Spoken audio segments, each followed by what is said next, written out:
In John chapter 6, verse 28, we see the masses talking to Jesus. Then they said to him, "What shall we do that we may work the works of God?"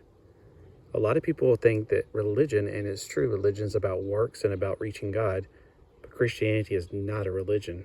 It's about faith. It's about what God did for us, and we have to accept it and believe it. But here they are trying to be religious, trying to earn their way to heaven like so many people on earth, sadly. Then they said to him, "What shall we do that we may work the works of God?" Jesus answered and said to them, "This is the work of God, that you believe in him who sent me." Do you see any more red after that? It's like, yeah, you believe in him who sent me and keep the 10 commandments and keep all 600 commandments of the Old Testament, that you must do this and obey every law in the land. No. I was telling this to a person today who was promoting their particular brand of religion, and he actually answered to one of my things on one of my friends' YouTube channels, and he said, "You have to do works and get to heaven." I was like, "No, this is the work right here. This is the work." And I quoted this. He's like, "Well, so that means you could be a Christian ex-murderer," or what does he say, serial killer, and be a Christian. I'm going, wow, if that's not the highest form of gaslighting I've ever seen, that is some stinky gaslighting right there. Nobody ever said about being a Christian that's a serial killer. That's an oxymoron. If you're a Christian, you're not going to be a serial killer. That's a false thing. That's like saying, if God is so powerful, can he create a rock that even he can't lift it? That's like asking that question. You're asking a false question. You're asking a circular, illogic question. You're asking a question that has no logical foundation whatsoever. This right here clearly tells us what the work of God is, to believe. And for some people, believing is the hardest part. I mean, some people don't want to believe because they know that if they believe in Jesus, that their life will change. And they don't want their life to change. They like their life.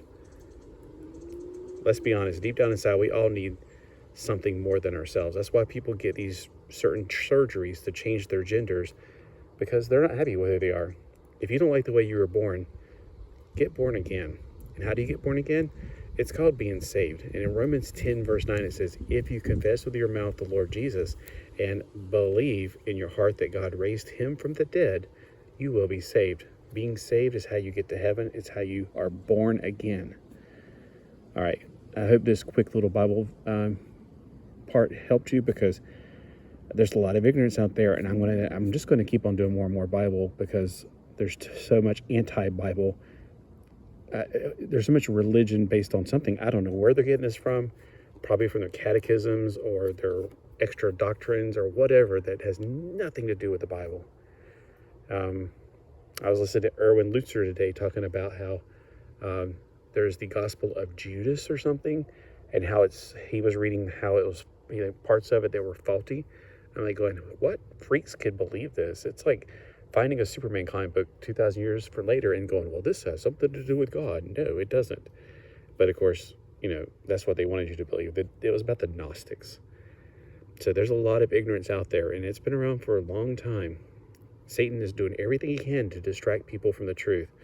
That's why there's so many false religions out there, because he knows that there's only two types of people in the world: those who are saved and those who are going to hell. Which one are you? Which one do you want to be? I invite you to become saved today. Again, to get saved, Romans 10, verse 9, if you confess with your mouth the Lord Jesus and believe in your heart that God raised him from the dead, you will be saved.